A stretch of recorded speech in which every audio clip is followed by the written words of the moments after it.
الحمدللہ نحمدہ ونصلی علی رسولہ الکریم رب اشرح لی صدری ویسر لی امری واحلل عقدۃ من لسانی یفقہوا قولی۔ تو ان آیتوں سے پہلے جو دو آیت تھیں ان میں مسلمانوں کے کامیاب ہونے اور درست ہونے کے لیے دو اصول بتلائے گئے تھے، جن میں ہر فرد کو اپنی اصلاح کرنے کی ہدایت کی تھی کہ ہر شخص تقوی اختیار کرے۔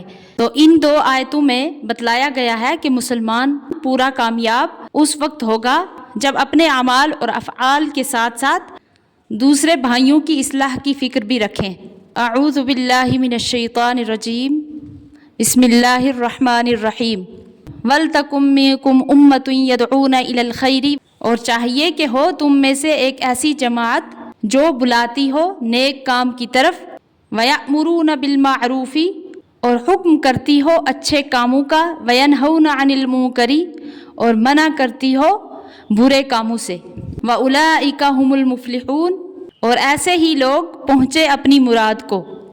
وَلَا تَكُونُوا كَالَّذِينَ تَفَرَّقُوا وَاخْتَلَفُوا مِن بَعْدِ مَا جَاءَهُمُ الْبَيِّنَاتُ، اور مت ہو ان کی طرح جو متفرق ہو گئے اور اختلاف کرنے لگے بعد اس کے کہ پہنچ چکے ان کو صاف حکم۔ وَأُولَئِكَ لَهُمْ عَذَابٌ عَظِيمٌ، اور انہی لوگوں کے لیے بڑا عذاب ہے۔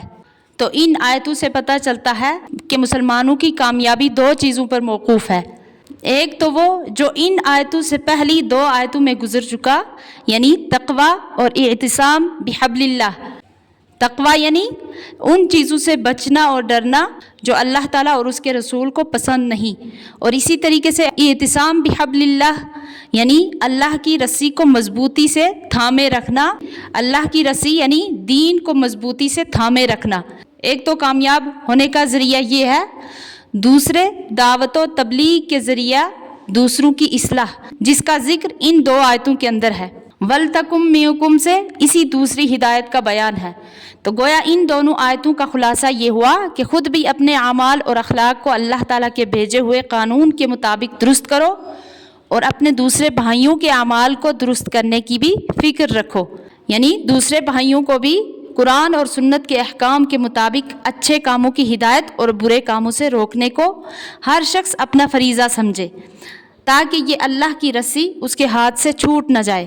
اس لیے قرآن کریم نے اس رسی کے چھوٹ جانے کے خطرے کے پیش نظر یہ ہدایت جاری فرمائی کہ ہر مسلمان جس طرح خود نیک عمل کرنے کو اور گناہ سے بچنے کو اپنا فرض سمجھتا ہے، اس کو بھی ضروری سمجھے کہ دوسرے لوگوں کو بھی نیک عمل کی ہدایت اور برے اعمال سے روکنے کی کوشش کرتا رہے۔ تو پھر امر بالمعروف یعنی نیک کاموں کا حکم کرنا، اور نہی عن المنکر یعنی برے کاموں سے روکنا، یہ اس شخص کے لیے ہوگا جو پوری طرح ان چیزوں کو سمجھتا ہو، جس کو خود ہی معروف اور منکر کا پتہ ہی نہ ہو یا اس مسئلے کا پورا علم نہ ہو، تو اس کو اس کام کے لیے کھڑا ہونا جائز نہیں۔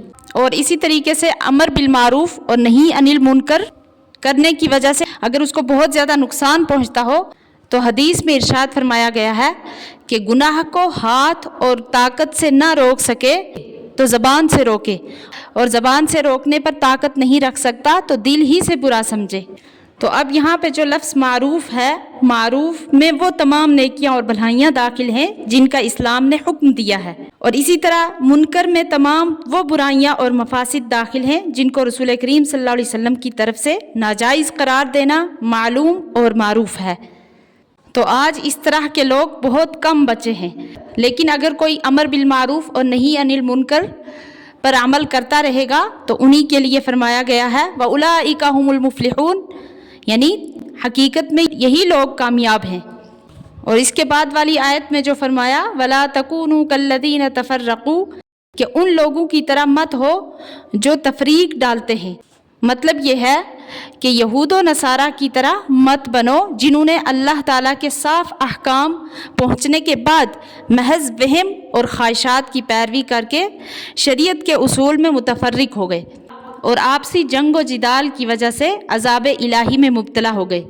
آگے فرمایا یوم تبیض وجوہ وتسود وجوہ، کہ جس دن کے سفید ہوں گے بعض چہرے اور کالے ہوں گے بعض چہرے۔ فَأَمَّا الَّذِينَ اسْوَدَّتْ وُجُوهُهُمْ، تو پس جن کے چہرے کالے ہوں گے ان سے کہا جائے گا अकफरतुम बअद ईमानिकुम फज़ूक़ुल अज़ाब बिमा कुंतुम तकफुरून, कि क्या तुम काफिर हो गए ईमान लाने के बाद, बस अब चखो अजाब उस चीज़ की वजह से कि जो आप इनकार करते थे। फ़अम्मल्लज़ीन अब्यज़्ज़त वुजूहुहुम फ़फ़ी रहमतिल्लाहि, और वो लोग कि जिनके चेहरे सफ़ेद होंगे तो बस वो अल्लाह की रहमत में होंगे, यानी रहमत से मुराद जन्नत में होंगे। हुम फ़ीहा खालिदून, वो उसमें हमेशा रहेंगे। तिलका आयातुल्लाहि नतलूहा अलैका बिलहक़, कि अल्लाह ताला क्या फरमाते हैं कि ये हुक्म अल्लाह के हम सुनाते हैं तुझको ठीक ठीक। वमल्लाहु युरीदु ज़ुल्मन लिल आलमीन, और अल्लाह जुल्म नहीं करना चाहता जहान के लोगों पर, यानी जो कुछ किसी के लिए सज़ा और जज़ा तजवीज़ की है वो बिल्कुल उसके मुनासिब है। वलिल्लाहि मा फिस समावाति व मा फिल अर्ज़, और अल्लाह ही का है जो कुछ के आसमानों और जो कुछ ज़मीन में है। व इलल्लाहि तुरजउल उमूर, और अल्लाह ही की तरफ लौटना है हर काम का। तो आयत में जो चेहरे की सफ़ेदी और सियाही का जिक्र किया गया है, तो इससे क्या मुराद है?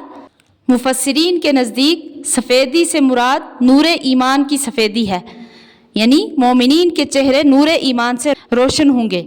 और सियाही से मुराद कुफ्र की सियाही है, यानी काफिरों के चेहरों पर कुफ्र की सियाही छाई होगी।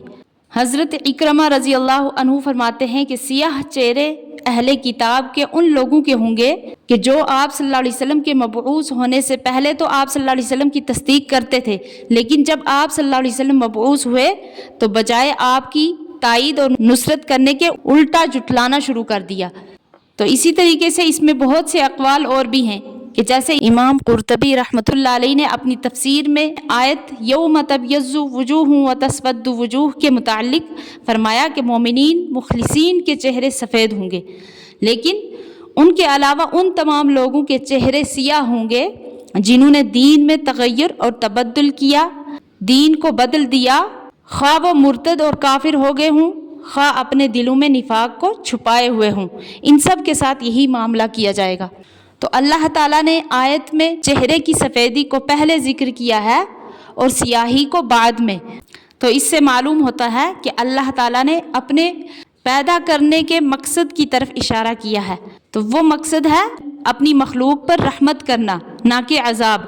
इसलिए सबसे पहले अल्लाह ताला ने अहले बयाज़ को बयान किया कि जो अल्लाह ताला की रहमत और सवाब के मुस्तहिक हैं।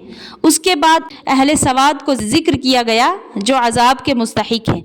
और अहले बयाज़ यानी जिनके चेहरे सफ़ेद होंगे उनके बारे में इरशाद है कि वो हमेशा अल्लाह की रहमत में रहेंगे।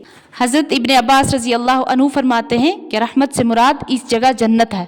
यहाँ भी ज़ाहिर में जन्नत को रहमत से ताबीर करने में ये हिकमत है कि आदमी खा कितना ही इबादत करने वाला और परहेज़गार ही क्यों ना हो, वो जन्नत में महज अल्लाह ताला की रहमत से ही जाएगा, क्योंकि इबादत करना भी इंसान का कोई ज़ाती कमाल नहीं है, बल्कि उसकी कुदरत भी अल्लाह ताला ही की अता करता है। और फिर ये भी बतला दिया कि मोमिनीन अल्लाह की जिस रहमत में होंगे वो उनके लिए कोई आर्जी नहीं होगी, हम फ़ीहा खालिदून, बल्कि हमेशा हमेशा के लिए होगी, हमेशा हमेशा वो उसमें रहेंगे। उनसे ये नेमत कभी नहीं छीनी जाएगी और ना उनसे कभी कम की जाएगी। तो उसके बिलमुकाबिल अहले सवाद यानी जिनके चेहरे काले होंगे उनके लिए ये तसरीह नहीं फरमाई कि वो इस हाल में हमेशा रहेंगे। और उनके बारे में जो फरमाया गया फ़ज़ूक़ुल अज़ाबा बिमा कुंतुम तकफ़ुरून, यानी कि अज़ाब को चखो उस चीज़ की वजह से जो तुम इनकार करते थे। तो इसमें इशारा फरमा दिया कि आज का अज़ाब हमारी तरफ से नहीं बल्कि तुम्हारी अपनी कमाई से है जो दुनिया में करते रहे हो, क्योंकि हकीकत में जन्नत और दोज़ख की नेमतें और मुसीबतें हकीकत में हमारे अमाल ही की बदली हुई सूरतें होती हैं। तो इसी बात पर बाखबर करने के लिए आखिर में ये भी फरमा दिया वमल्लाहु युरीदु ज़ुल्मन लिल आलमीन, यानी अल्लाह ताला अपने बंदों पर जुल्म करने का कोई इरादा नहीं रखते।